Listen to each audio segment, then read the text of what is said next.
Friends, कैसे हैं आप सभी लोग। स्वागत है आप सभी लोगों का मेरे YouTube चैनल कॉमर्स कैंडल पे। तो विद्यार्थियों, मैं आपको बता दूं कि आज जो है ग्रेजुएशन सीरीज का ये वीडियो एक बहुत ही प्यारा सा टॉपिक, एक बहुत ही प्यारा सा जो है अकाउंटिंग टर्म, किराया क्रय पद्धति, हायर परचेज सिस्टम पे ये वीडियो बनने वाला है, जिसमें मैं आप सभी लोगों को किराया क्रय पद्धति की परिभाषा यानी पूरा बेसिक लेक्चर साथ साथ न्यूमेरिकल्स क्वेश्चन सभी मैं इस सीरीज में कराने वाला हूं। आप यदि बीकॉम या बीबीए के विद्यार्थी हैं, आपके सिलेबस में ये चीजें हैं, अगर ये चैप्टर है किराया क्रय पद्धति, तो बिल्कुल ही आसान भाषा में आप मेरे चैनल पे इसको पढ़ सकते हैं। आइए जो है आज शुरू करते हैं आज के इस वीडियो को, जिसमें मैं आपको बताने वाला हूं किराया क्रय पद्धति के बारे में।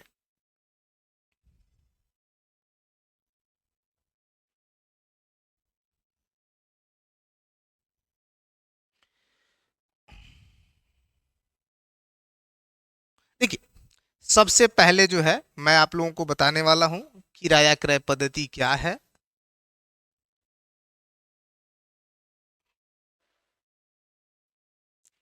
देखिए,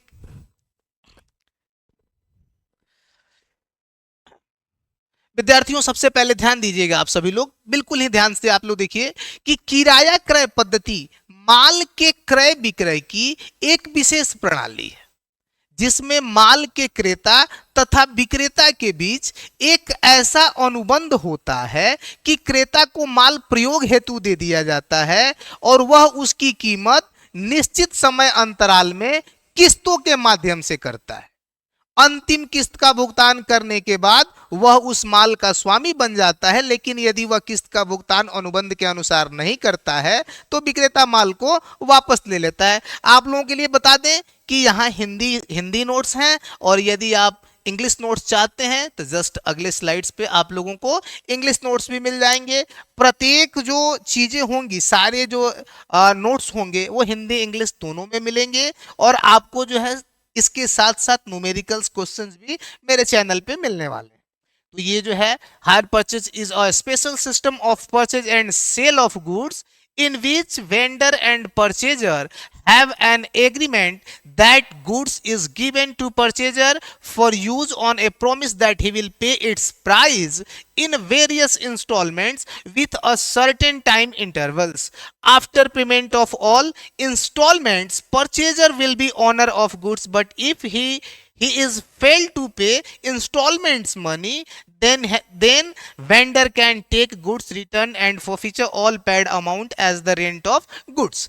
देखिए, हम आप लोगों को बता दें, थोड़ा सा ध्यान से अब समझते हैं हम लोग इसको।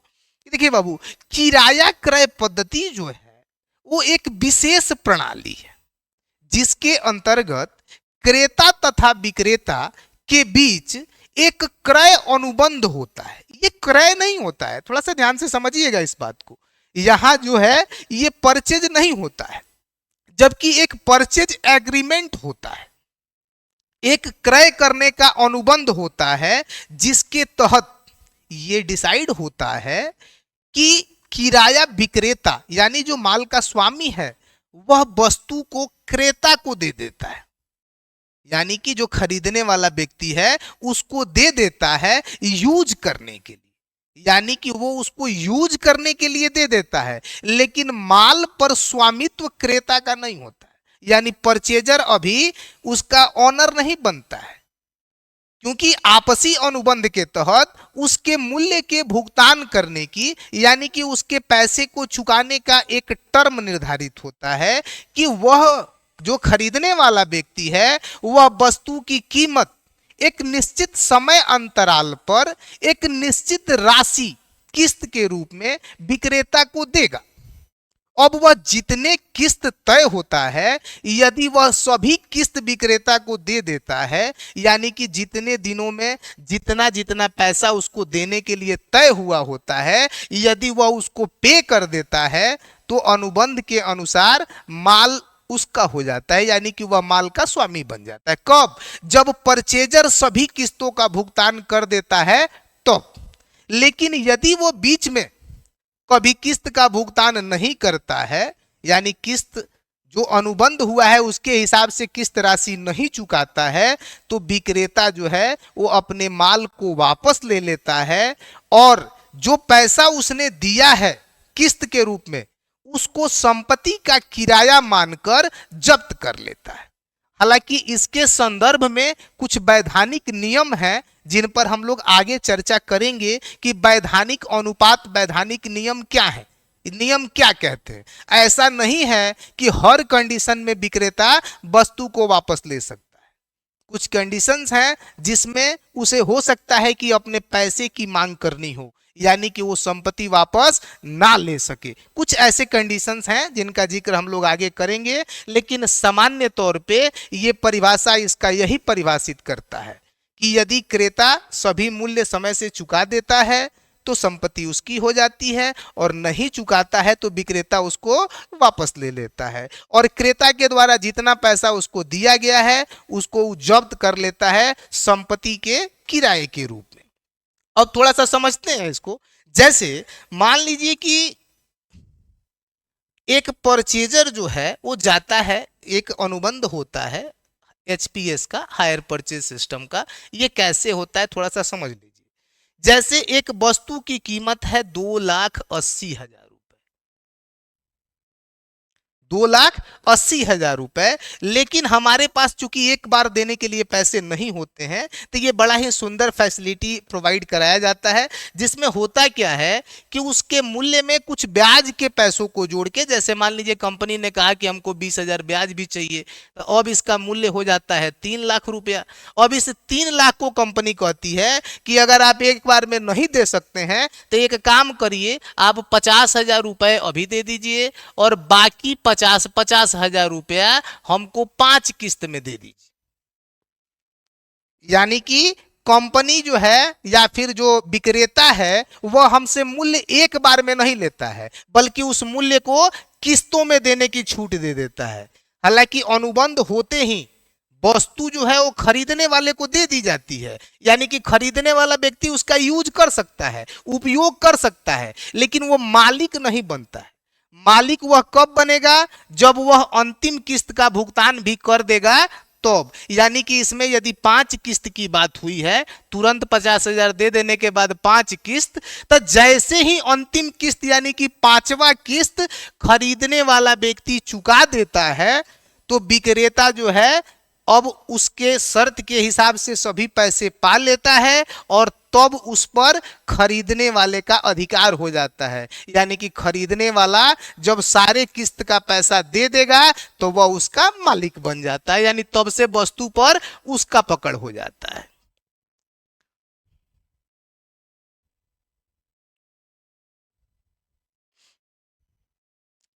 देखिए, ये किराया क्रय पद्धति जो है, किराया क्रय पद्धति हमने अभी बताया आप लोगों को कि किराया क्रय पद्धति में जो खरीद बिक्री होती है इसमें वस्तु की कीमत का भुगतान एक बार में नहीं होता है बल्कि वस्तु के कीमत का भुगतान किस्तों में होता है, इंस्टॉलमेंट में होता है। एक राशि निर्धारित कर दी जाती है कि इतना समय के बाद आपको इतने समय के इंटरवल्स में या अंतराल में इतनी राशि आपको विक्रेता को देनी है और कब तक देनी है, ये सब कुछ निर्धारित हो जाता है और जो वस्तु है या फिर जो माल है वह खरीदने वाले को दे दी जाती है। खरीदने वाला उसका यूज कर सकता है, लेकिन यहां एक चीज स्पष्ट है कि जब तक वह अंतिम किस्त नहीं चुका देता है तब तक वह उस वस्तु का मालिक नहीं बन सकता है। यानी कि अंतिम किस्त के भुगतान तक उस वस्तु का मालिक विक्रेता ही होता है, यानी जिसका माल है जो बेचा है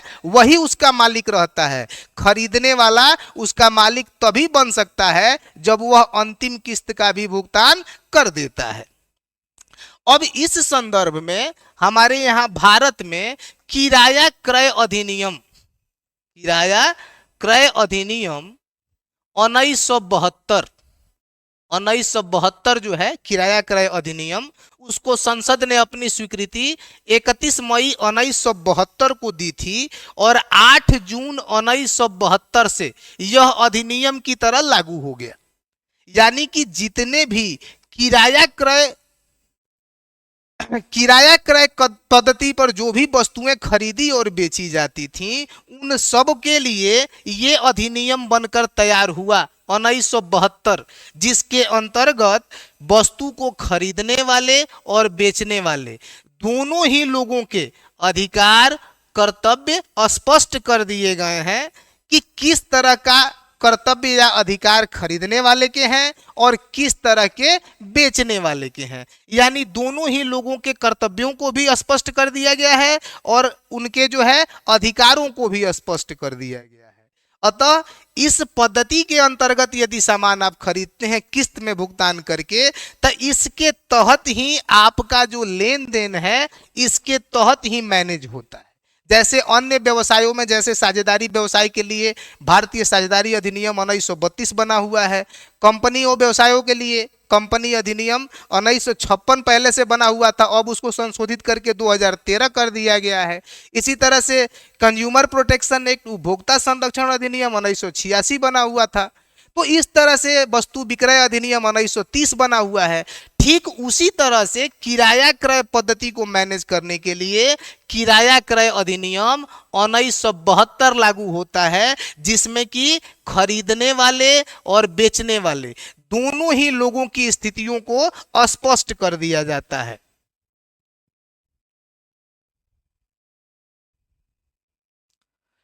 अब देखिए, अगर हम लोग किराया क्रय पद्धति पे बात करें, किराया क्रय पद्धति पे अगर हम लोग चर्चा कर रहे हैं, तो यहाँ जो है हम लोगों को कुछ इसकी मदें हैं, जो कुछ ऐसे शब्द हैं जिनको समझना बड़ा जरूरी है।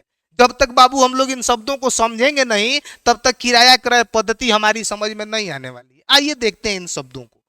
सबसे पहले किराया क्रय पद्धति की जो महत्वपूर्ण मदें हैं, important terms of HPS, hire purchase system, इसमें सबसे पहला टर्म है कैश प्राइस।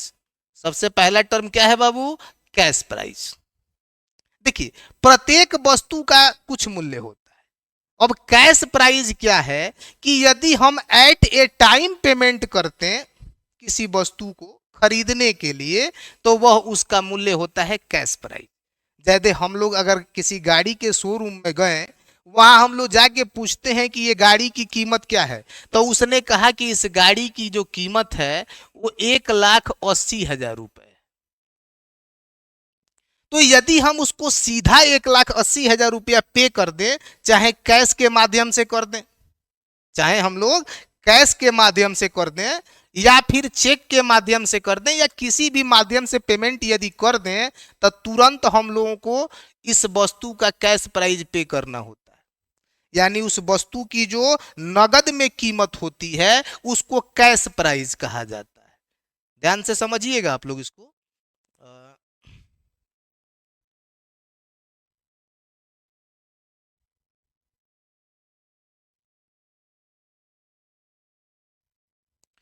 कि यदि हम लोग कोई गाड़ी खरीदने जा रहे हैं और वहां जो है उस वस्तु की कीमत 1,80,000 बताई जाती है, कि यदि आप तुरंत, अगर आप तुरंत जो है उसको नगद पैसा दे के खरीदना चाहते हैं, तो उसका रोकड़ प्राइस यानी कि यहाँ पे देखिएगा कैश प्राइस वस्तु का है 1,80,000 रुपए। 1,80 आप तुरंत दीजिएगा तो वह तुरंत आपको संपत्ति दे देगा। ये होता है वस्तु का रोकड़ मूल्य या नगद मूल्य। यानी यदि आप नगद खरीदते हैं तो आपको वस्तु को 1,80,000 देना होगा और आपको वस्तु दे दी जाएगी। दूसरा होता है किराया क्रय मूल्य, यानी कि हायर परचेज प्राइस। अब सीधी सी बात है कि यदि आप एक मुश्त पैसा विक्रेता को दे दें, तो आपने पैसा दे दिया, आपको उसने सामान दे दिया, दोनों लोग फ्री। लेकिन जब वह किस्त पर बेचता है किराया क्रय पद्धति के अंतर्गत, तो इसमें ब्याज की राशि जोड़ दी जाती है। यानी कि वह उसके मूल्य को जो है बढ़ा देता है। वह कहता है कि अगर आप कैश प्राइस पे खरीद रहे हैं तुरंत पैसा देके, तो 1,80,000 लगेगा, लेकिन यही पैसा यदि आप किस्त में देंगे तो इसका मूल्य जो है वो 20,000 बढ़ जाएगा। यानी अब इसका मूल्य हो जाएगा 2,00,000 रुपया, और जिसका भुगतान आप करिएगा 50,000 करके 4 बार में। ध्यान दीजिएगा, वही संपत्ति सेम वस्तु हम लोग अगर कैश दे के खरीद रहे थे, 180 में आ रही थी तो उसका कैश प्राइस था, और वही वस्तु जब हमने किराया क्रय पद्धति पर खरीदी तो उस वस्तु की कीमत हो गई 2 लाख रुपया, क्योंकि आप पैसे एकमुश्त नहीं दे रहे हैं, आप पैसों को किस्त में दे रहे हैं, और जब किस्त में देते हैं तब वस्तु की कीमत बढ़ जाती है, क्योंकि विक्रेता जो पैसे का सामान आपको देता है उस पर ब्याज चार्ज करता है, इंटरेस्ट लेता है। अब तीसरा शब्द है सुपुर्दगी पर भुगतान, डाउन पेमेंट। देखिए, जब भी हम लोग किराया क्रय पद्धति पर कोई सामान खरीदने जाते हैं, कोई सामान खरीदते हैं, तो तुरंत कुछ पैसे देने पड़ते हैं। हालांकि बहुत सी ऐसी कंपनियां हैं जहां जीरो जीरो डाउन पेमेंट पर भी आपको फाइनेंस हो जाता है, लेकिन आप अगर सामान खरीदते वक्त कुछ पैसा देते हैं, सामान की सुपुर्दगी लेते वक्त जैसे ही आपको वस्तु दी जाती है तो कुछ पैसा आप देते हैं, तो जो पैसा आप सामान लेते वक्त तुरंत देते हैं उसको डाउन पेमेंट या पेमेंट ऑन डिलीवरी कहा जाता है। यदि किराया क्रय पद्धति के अनुसार हम कोई सामान खरीद रहे हैं और सामान लेते वक्त तुरंत उसको जो पैसा हम देते हैं उसको डाउन पेमेंट या फिर पेमेंट ऑन डिलीवरी कहा जाता है। इसके बाद चौथा जो पॉइंट है वो है किस्त, इंस्टॉलमेंट। अब देखिए, जैसे ही हम लोग सामान को खरीद लेते हैं तो एक राशि निर्धारित हो जाती है और एक समय अंतराल निर्धारित होता है, दोनों चीज निर्धारित होती हैं।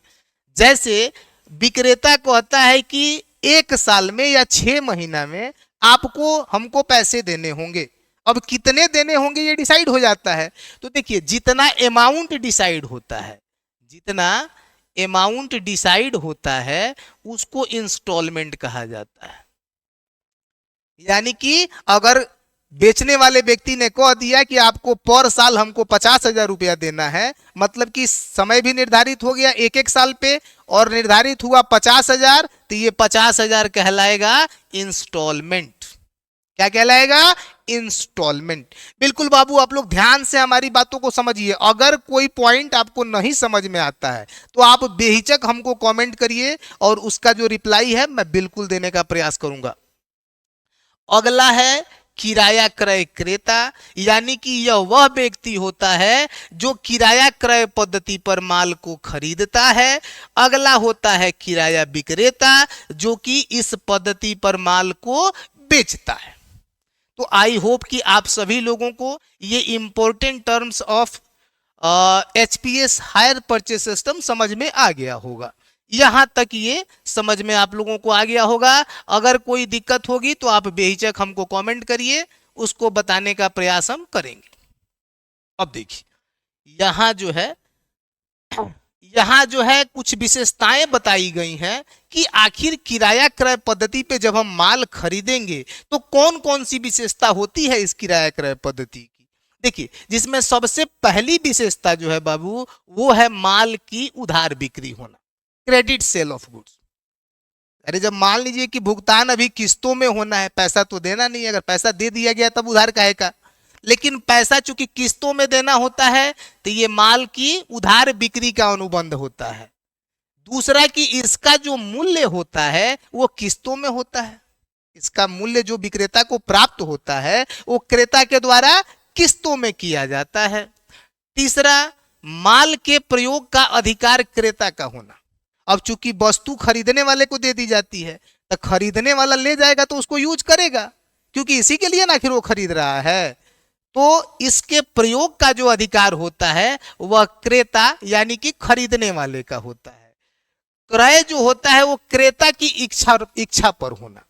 यानी कि एक चीज ध्यान दीजिएगा कि अब यहां एक चीज आप लोग बिल्कुल समझिए कि अगर कोई व्यक्ति किराया क्रय पद्धति पर माल खरीदता है तो उसकी इच्छा पर यह निर्भर करता है कि वो अंतिम किस्त तक भुगतान करेगा कि नहीं करेगा। अगर बीच में वो कहीं किस्त का भुगतान करना बंद कर देता है तो यह समझा जाएगा कि वह इस क्रय को नहीं करना चाहता है। यानी कि अगर 3-4 किस्त देने के बाद वो किस्त देना बंद कर देता है तो विक्रेता अपना माल वापस ले लेगा और ये क्रय अनुबंध क्या हो जाएगा, समाप्त हो जाएगा। यानी कि उसको खरीदना या न खरीदना ये क्रेता की इच्छा पर निर्भर करता है। उसको मन करेगा तो खरीदेगा, नहीं मन करेगा तो नहीं खरीदेगा।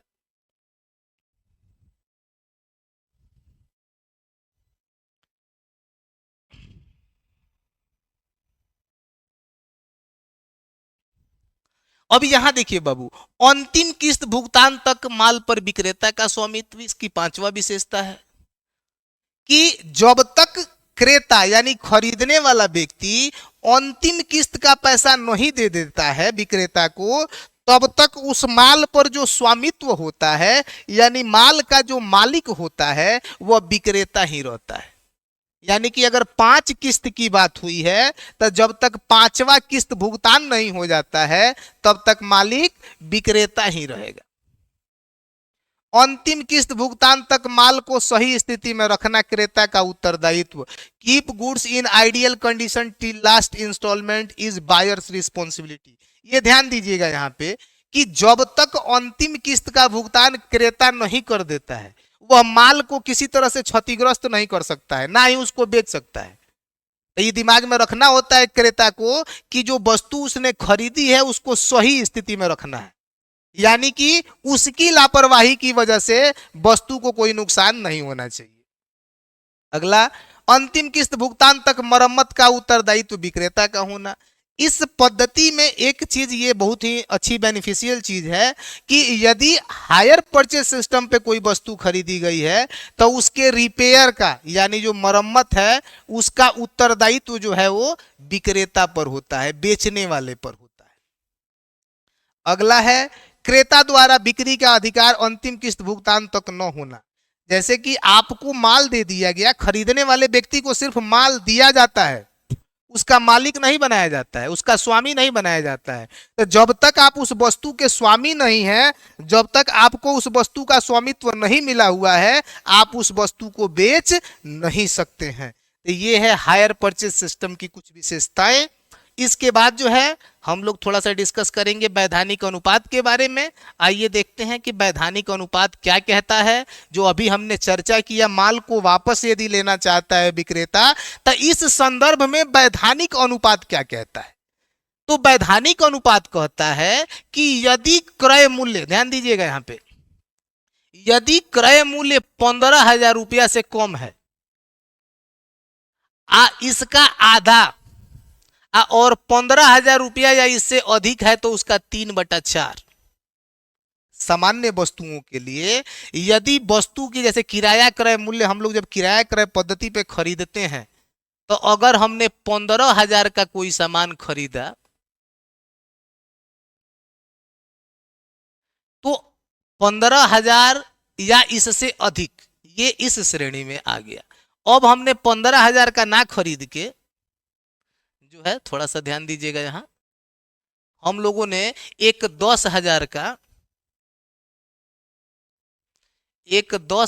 का कोई सामान खरीद लिया। तो अगर 10,000 का कोई सामान हम खरीदते हैं तो ध्यान दीजिए इसका आधा, यानी यदि खरीदने वाले व्यक्ति ने 5,000 रुपया चुका दिया है या इससे अधिक चुका दिया है, तब विक्रेता माल को वापस नहीं ले सकता।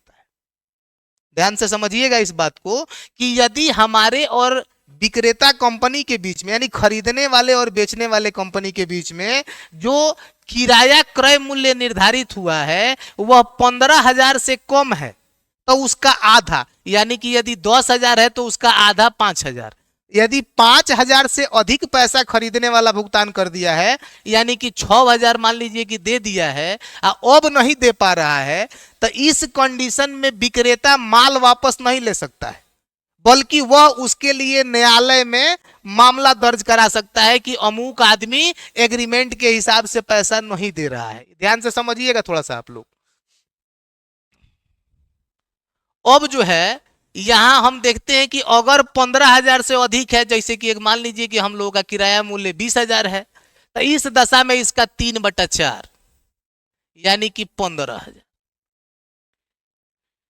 ध्यान से देखिएगा, 20,000 का 3/4 हो गया 15,000, यानी कि अगर 3/4 या इससे अधिक मूल्य भुगतान किया जा चुका है तो भी विक्रेता को यह अधिकार नहीं है कि वो माल को वापस ले ले। यानी कि यदि वो 3/4 15,000 या इससे अधिक रुपया 20,000 में दे चुका है तो इसका मतलब है कि वह 3/4 के फॉर्मेट से आगे है और उसका माल जो है विक्रेता द्वारा वापस नहीं लिया जा सकता है। अब ध्यान दीजिएगा, 3/4 को ध्यान में रखना है 15,000 से अधिक की वस्तु पर, आप 15,000 से कम की वस्तु पर आधा यानी 1/2। अब समझिए, मोटर गाड़ियों के मोटर अधिनियम 1939 कहता है कि यदि 5,000 से कम है तो 1/2, 5,000 रुपया या इससे अधिक है लेकिन 15,000 से कम है तो 3/4, अब 15,000 रुपया से यदि अधिक है तो 3/4 या केंद्र सरकार जो निर्धारित करेगी जो राशि उस वस्तु की कीमत के 9/10 से अधिक नहीं हो सकती। तो अगर इतना निर्धारित करती है, थोड़ा सा इसको और हम लोग बढ़िया से समझते हैं, बढ़िया से आप लोगों को थोड़ा सा हम इसको समझाने का प्रयास करते हैं एक बार और।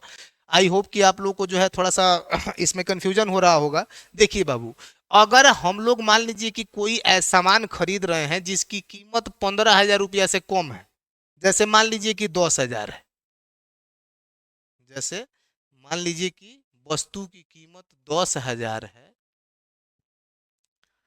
यदि इसका आधा होगा 5,000, तो यदि खरीदने वाले व्यक्ति ने 5,000 या इससे अधिक पैसा विक्रेता को किस्त के रूप में दे दिया है तो वह माल को वापस नहीं ले सकता है। ध्यान से समझिएगा, वैधानिक अनुपात क्या कहता है कि यदि मूल्य 15,000 से नीचे है, जैसे कि 10,000 है, 12,000 है, तो इसका आधा यानी कि 5,000 को ध्यान में रखा जाएगा। यदि 5,000 रुपया तक क्रेता ने भुगतान कर दिया है तब विक्रेता उसको वापस नहीं ले सकता है।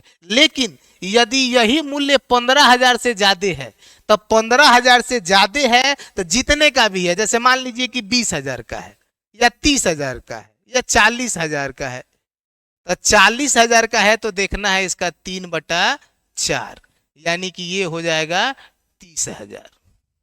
यदि क्रेता ने यानी खरीदने वाले व्यक्ति ने 30,000 या इससे अधिक पैसा दे दिया है तब विक्रेता माल को वापस नहीं ले सकता है, क्योंकि 3/4 से अधिक पैसा उसको प्राप्त हो चुका है।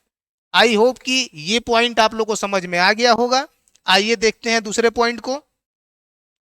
तो दूसरे पॉइंट को हम लोग देखते हैं कि मोटर गाड़ियों में, देखिए मोटर गाड़ी अधिनियम जो है हमारे यहाँ 1939 जो है, इसकी दशा में बताया गया है कि यदि मोटर गाड़ी का किराया क्रय मूल्य 5,000 रुपया से कम हो तो उसका 1/2 यानी कि अगर मान लीजिए कि 4,000 है तो इसका 1/2 यानी हमने 2,000 रुपया यदि दे दिया है, चाहे 2,000 से अधिक दे दिया है, तो वो गाड़ी को वापस नहीं ले सकते हैं। लेकिन यदि 5,000 रुपया या इससे अधिक लेकिन 15,000 से कम, तो इस कंडीशन में 5,000 से अधिक या 15,000 तक, जैसे मान लीजिए कि अगर कीमत 10,000 है तो हम इसका 3/4 देखेंगे, यानी कि ये आपका हो जाएगा 7,500 रुपये। यदि हमने 7,500 रुपया इससे ज्यादा दे दिया है तो हमारी गाड़ी वापस नहीं जा सकती है। और यदि 15,000 से अधिक है, जैसे मान लीजिए कि 50,000, 60,000, 60,000 की गाड़ी है, तो 60,000 की यदि गाड़ी है तो भी हमको देखना है पहले 3/4, तो ये हो गया 45,000। या फिर अगर केंद्र सरकार कुछ निर्धारित करती है तो उसको भी ध्यान में रखना पड़ता है। आमतौर पे 3/4 ही होता है, लेकिन ये ध्यान में रखना होता है कि संपत्ति की कीमत के 9/10 से ज्यादा नहीं हो सकता है। यानी कि यदि कोई संपत्ति हम खरीदे हैं तब वैधानिक अनुपात केंद्र सरकार के द्वारा भी उसके 9/10 से अधिक नहीं की जा सकती है। 9/10 का मतलब कि अगर 60,000 में हम खरीद रहे हैं तो इसका 9/10 देख लेते हैं, ये हो गया आपका 54,000। यानी कि वैधानिक अनुपात की राशि 54,000 से अधिक नहीं हो सकती है, उससे कम ही निर्धारित करेगा अगर केंद्र सरकार भी करेगा। तो आई होप कि ये चीजें आप लोगों को समझ में आ गई होंगी, और यदि नहीं समझ में कुछ आता है तो आप हमको बिल्कुल कमेंट कीजिए, उसके रिप्लाई करने का प्रयास मैं बिल्कुल करूंगा। इसके बाद जो है इसमें आगे भी आप लोगों को चीजें जो है वो बताई जाएंगी, जो कि अभी आप लोगों को अगले वीडियो में जो है मैं इसका लाभ हानि और भी चीजें आपको समझाने का प्रयास करूंगा। और बहुत ही अच्छे तरह से आप लोग वीडियो में बने रहिए, पूरे इत्मीनान से देखते रहिए, हर एक पहलू को समझिए ताकि आपको समझने में बिल्कुल आसानी हो। धन्यवाद।